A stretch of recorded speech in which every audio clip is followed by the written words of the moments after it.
ನಮಸ್ಕಾರ. ನಾನಿವತ್ತು simple and ಟೇಸ್ಟಿಯಾಗಿರುವಂಥ ಪಲ್ಯನ ತೋರಿಸ್ತಾ ಇದ್ದೀನಿ. ಅದೇ ಬಾಳೆ ದಿಂಡಿನ ಪಲ್ಯ. ನಮ್ಮ ಮಲೆನಾಡು ಸ್ಪೆಷಲ್ ಪಲ್ಯ ಇದು. ನೋಡಿ, ಬಾಳೆ ದಿಂಡು ಆಲ್ಮೋಸ್ಟ್ ಎಲ್ರಿಗೂ ಗೊತ್ತಿರತ್ತೆ. ಇದು ಬಾಳೆ ದಿಂಡು. ಈ ಒಳಗಿಂದು ವೈಟ್ ತಿರುಳು ಇರುತ್ತಲ್ಲ, ಆ ದಿಂಡು ಅದರದ್ದೇ ಪಲ್ಯ.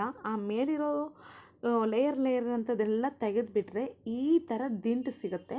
ಇದರದ್ದೇ ಪಲ್ಯದ ರೆಸಿಪಿ ನೋಡಿ. ಈ ಥರ ನಾನು ರೌಂಡ್ ಕಟ್ ಮಾಡಿಕೊಂಡು ಚಿಕ್ಕ ಚಿಕ್ಕ ಪೀಸ್ನ ಮಾಡ್ಕೊಳ್ತಾ ಇದ್ದೀನಿ. ತುಂಬ ದೊಡ್ಡದಾದರೆ ಮಾಡ್ಕೋಬೋದು, ಆದರೆ ಬೇಯೋದಕ್ಕೆ ಸ್ವಲ್ಪ ಟೈಮ್ ಹಿಡಿಯುತ್ತೆ. ಚಿಕ್ಕದಾದರೆ ಜಲ್ದಿ ಬೆಂದೋಗುತ್ತೆ. ಹಾಗಾಗಿ ಈ ಥರ ಚಿಕ್ಕದಾಗಿ ನಾನು ಕಟ್ ಮಾಡ್ಕೊಳ್ತಾ ಇದ್ದೀನಿ. ಇದನ್ನು ಕಟ್ ಮಾಡಿಕೊಂಡು ಪಲ್ಯಕ್ಕೆ ರೆಡಿ ಮಾಡ್ಕೊಳ್ತಾ ಇದ್ದೀನಿ. ಇದನ್ನು ನಾನು ಕಟ್ ಮಾಡಿ ನೋಡಿ ರೆಡಿ ಮಾಡಿ ಇಟ್ಕೊಂಡಿದ್ದೀನಿ. ಆಲ್ಮೋಸ್ಟು ಇದನ್ನು ತೊಳೆದು ಸಹ ಇಟ್ಕೊಂಡಿದ್ದೀನಿ. ಇದು ಪಾತ್ರೆಯಲ್ಲಿ ಬೇಯೋದಕ್ಕೆ ತುಂಬ ಟೈಮ್ ಹಿಡಿಯೋದ್ರಿಂದ ನಾನು ಕುಕ್ಕರಿಗೆ ಹಾಕ್ತಾಯಿದ್ದೀನಿ. ಕುಕ್ಕರಲ್ಲಂದರೆ ಒಂದು 2 ವಿಷಲಿಗೆಲ್ಲ ಬೆಂದೋಗುತ್ತೆ. ಈ ಕುಕ್ಕರಿಗೆ ಹಾಕಿ ಇದಕ್ಕೊಂದು ಸ್ವಲ್ಪ ಸಾಲ್ಟ್ ಹಾಕ್ಕೊಂಡು ನಾನು ಸ್ವಲ್ಪ ನೀರು ಹಾಕ್ಕೊಳ್ತಾ ಇದ್ದೀನಿ. ಜಾಸ್ತಿ ನೀರಿನ ಅವಶ್ಯಕತೆ ಇರೋದಿಲ್ಲ. ಇದು ಬಾಳೆ ದಿಂಡಿನಲ್ಲಿ ನೀರಿನ ಅಂಶ ಜಾಸ್ತಿ ಇರುತ್ತೆ. ಹಾಗಾಗಿ ಸ್ವಲ್ಪ ನೀರು ಹಾಕ್ಕೊಂಡು ಒಂದು 2ರಿಂದ 3 ವಿಷಲನ್ನ ಹೊಡೆಸ್ಕೊಳ್ತಾ ಇದ್ದೀನಿ. ಇಲ್ಲಿ ಇನ್ನೊಂದು ಕಡೆ ನಾನು ಬಾಣಲಿ ಇಟ್ಕೊಂಡು ಇದೇ ಬಾಣಲಿಲಿ ನಾನು ಸ್ವಲ್ಪ ಕಡಲೆ ಬೀಜ ಅಥವಾ ಶೇಂಗಾ ಏನಂತೀರೋ ಇದನ್ನು ನೀಟಾಗಿ ಹುರ್ಕೊಳ್ತಾ ಇದ್ದೀನಿ. ಇದು ಕೆಂಪಾಗೋವರೆಗೂ ನೀಟಾಗಿ ಹುರ್ಕೋಬೇಕು. ಇದನ್ನು ಶೇಂಗಾ ಬೀಜನ ಇದನ್ನು ಹುರ್ಕೊಂಡು ಇದನ್ನು ಪುಡಿ ಮಾಡಿ ಮೇಲೆ ಪಲ್ಯಕ್ಕೆ ಹಾಕೋದು. ಟೇಸ್ಟ್ ಕೂಡ ತುಂಬಾ ಚೆನ್ನಾಗಿರುತ್ತೆ. ಹಾಗಾಗಿ ಈ ಕಡಲೆ ಬೀಜ ಇದನ್ನು ಹುರ್ಕೊಂಡು ನಾನು ಪಕ್ಕ ತೆಗೆದಿಟ್ಕೊಳ್ತಾ ಇದ್ದೀನಿ. ಅದೇ ಬಾಣಲಿಗೆ ಸ್ವಲ್ಪ ಎಣ್ಣೆ ಹಾಕ್ಕೊಂಡು ಸ್ವಲ್ಪ ಸಾಸಿವೆ, ಜೀರಿಗೆ ಬೇಕಾದ್ರೆ ಹಾಕ್ಕೋಬೋದು, ಬೇಡ ಅಂದರೆ ಬಿಡ್ಬೋದು. ನಾನು ಇಲ್ಲಿ ಬರೀ ಸಾಸಿವೆ ಹಾಕಿದ್ದೀನಿ. ನಾನಿಲ್ಲಿ ಸಣ್ಣದಾಗಿ ಉದ್ದಕ್ಕೆ ಹೆಚ್ಕೊಂಡಿರುವಂಥ ಒಂದು ಮೀಡಿಯಮ್ ಸೈಜಿನ ಈರುಳ್ಳಿ ಇದನ್ನು ಹಾಕ್ಕೊಂಡು ಇದು ಸ್ವಲ್ಪ ಕೆಂಪಾಗೋವರೆಗೂ ಸಹ ಹುರ್ಕೋಬೇಕು.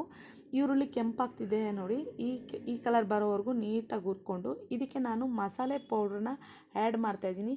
ಇದಕ್ಕೆ ಒಂದು ಅರ್ಧ ಸ್ಪೂನಷ್ಟು ಧನಿಯಾ ಪುಡಿ, ಒಂದು ಅರ್ಧ ಸ್ಪೂನಷ್ಟು ಅಚ್ಚ ಖಾರದ ಪುಡಿ, ಇನ್ನೊಂದು ಸ್ವಲ್ಪ ಅರ್ಧ ಸ್ಪೂನಷ್ಟು ಒಂದೇ ಒಂದು ಚಿಟಿಕೆಯಷ್ಟು ಅರಿಶಿನ ಪುಡಿ. ಇದಿಷ್ಟನ್ನು ಸಹ ನೀಟಾಗಿ ಎಣ್ಣೆಯಲ್ಲಿ ಮಿಕ್ಸ್ ಆಗೋವರೆಗೂ ನೀಟಾಗಿ ನಾನು ಹುರ್ಕೊಳ್ತಾ ಇದ್ದೀನಿ. ನೀರಾಕಿ ಬೇಯಿಸೋದಿಲ್ಲ. ಹಾಗಾಗಿ ಎಣ್ಣೆಲೇ ಸ್ವಲ್ಪ ಮಸಾಲೆ ರೋಸ್ಟ್ ಆಯಿತು ಅಂದರೆ ಪಲ್ಯ ಕೂಡ ತುಂಬಾ ಚೆನ್ನಾಗಿರುತ್ತೆ ಟೇಸ್ಟು. ನೋಡಿ, ನಾನಿಲ್ಲಿ ಬೇಯಿಸಿಟ್ಕೊಂಡಿರುವಂಥ ದಿಂಡನ್ನ ಇದಕ್ಕೆ ನಾನು ಮಿಕ್ಸ್ ಮಾಡ್ಕೊಳ್ತಾ ಇದ್ದೀನಿ. ಇವಾಗ ಇದನ್ನು ಮಿಕ್ಸ್ ಮಾಡಿಕೊಂಡು ಈ ನೀರಿನ ಅಂಶ ಹೋಗೋವರೆಗೂ ಎಣ್ಣೆಲೇ ನೀಟಾಗಿ ಹುರ್ಕೋಬೇಕು. ಆ ಉಪ್ಪು, ಖಾರದ ಪುಡಿ, ಧನಿಯಾ ಪುಡಿ ಎಲ್ಲನೂ ಪಲ್ಯಕ್ಕೆ ಹಿಡಿಯೋವರೆಗೂ ನೀಟಾಗಿ ಹುರ್ಕೋಬೇಕು. ನಾನು ಆಲ್ರೆಡಿ ಬೇಯಿಸೋದಕ್ಕೆ ಸಾಲ್ಟ್ ಹಾಕಿರೋದ್ರಿಂದ ಮತ್ತೆ ಸಾಲ್ಟ್ ಹಾಕೋ ಅವಶ್ಯಕತೆ ಇಲ್ಲ. ನಿಮಗೆ ಬೇಕಿದ್ರೆ ರುಚಿಗೆ ನೋಡಿ ನಾವು ಹಾಕ್ಕೋಬೋದು, ಎಷ್ಟು ಬೇಕಷ್ಟು. ನೀಟಾಗಿ ಇದನ್ನು ಮಿಕ್ಸ್ ಮಾಡ್ಕೊಳ್ತಾ ಇದ್ದೀನಿ ನೋಡಿರಿ. ನಿಜವಾಗ್ಲೂ ಕಿಡ್ನಿಲಿ ಸ್ಟೋನ್ ಆಗಿತ್ತು ಅಂದರೆ ಅಥವಾ ಹೊಟ್ಟೆಲಿ ಕೂದಲು ಸೇರ್ಕೊಂಡ್ಬಿಡ್ತು ಅಂದರೆ ಊಟ ಮಾಡುವಾಗ ಈ ಪಲ್ಯ ತಿನ್ನೋದ್ರಿಂದ ಅದು ಎಲ್ಲ ಕರಗಿಸುತ್ತೆ. ಹೆಲ್ತ್ ಕೂಡ ಭಾಳ ಚೆನ್ನಾಗಿರುತ್ತೆ. ನಮ್ಮ ಮಲೆನಾಡಲ್ಲಂತೂ ಇದು ತುಂಬ ಸ್ಪೆಷಲ್ಲು. ನಾನು ಆಗಲೇ ಶೇಂಗಾ ಬೀಜನ ಹುರಿದಿಟ್ಕೊಂಡಿದ್ನಲ್ಲ, ಆ ಪೌಡ್ರನ್ನ ನಾನಿಲ್ಲಿ ಮಿಕ್ಸ್ ಮಾಡ್ಕೊಳ್ತಾ ಇದ್ದೀನಿ. ಇದೇ ನೋಡಿರಿ ತುಂಬ ಟೇಸ್ಟ್ ಕೊಡೋವಂಥದ್ದು. ಇದಕ್ಕೆ ಸಣ್ಣದಾಗಿ ಹೆಚ್ಚಿಟ್ಕೊಂಡಿರುವಂಥ ಕೊತ್ತಂಬರಿನ ತೊಗೊಂಡು ನೀಟಾಗಿ ಮಿಕ್ಸ್ ಮಾಡ್ಕೊಳ್ತಾ ಇದ್ದೀನಿ ಪಲ್ಯಕ್ಕೆ. ಪಲ್ಯ ಅಂತೂ ತುಂಬ ಚೆನ್ನಾಗಿರುತ್ತೆ. ಇದು ಊಟಕ್ಕೆ ಹಾಗೆ ಸಹ ಅನ್ನ ಸಾಂಬಾರು ಜೊತೆ ತಿನ್ಬೋದು, ಇಲ್ಲ ಚಪಾತಿ ಜೊತೆ, ಇಲ್ಲ ದೋಸೆ ಜೊತೆ, ಇಲ್ಲ ರೊಟ್ಟಿ ಜೊತೆ ಯಾರು ತಿನ್ಬೋದು. ಬಟ್ ಯಾವುದ್ರ ಜೊತೆ ತಿಂದ್ರೂ ಹೆಲ್ತಿಗೆ ಮಾತ್ರ ತುಂಬಾ ಒಳ್ಳೆ ಬೆನಿಫಿಟ್ ಸಿಗುತ್ತೆ. ಕಿಡ್ನಿಲಿ ಸ್ಟೋನ್ ಆಗಿದ್ರೆ ಜಲ್ದಿ ಸಹ ಕರಗುತ್ತೆ. ತಿಂಗಳಲ್ಲಿ 1 ಟೈಮ್ ಮಾಡ್ಕೊಂಡು ತಿನ್ನಿರಿ, ನಿಮಗೂ ಸಹ ಇಷ್ಟ ಆಗುತ್ತೆ. ನಮ್ಮ ಮಲೆನಾಡು ಸೈಡಂತೂ ಈ ಪಲ್ಯ ಅಂತೂ ಮಿಸ್ಸೇ ಮಾಡೋದಿಲ್ಲ. ಬಾಳೆ ಮರ ಕಡಿತಿದ್ದಂಗೆ ಇದ್ರ ಪಲ್ಯ ಅಂತೂ ರೆಡಿ ಆಗ್ತಿರ್ತಿತ್ತೆ. ಇನ್ನೂ ನನ್ನ ಚಾನಲ್ನ ಯಾರು ಸಬ್ಸ್ಕ್ರೈಬ್ ಮಾಡಿದ್ರೆ ನೋಡ್ತಾ ಇದ್ದೀರೋ ಪ್ಲೀಸ್ ಸಬ್ಸ್ಕ್ರೈಬ್ ಮಾಡಿ ನೋಡಿ. ನಿಮಗೂ ಸಹ ಇಷ್ಟ ಆದರೆ ಈ ಪಲ್ಯ ಟ್ರೈ ಮಾಡಿ.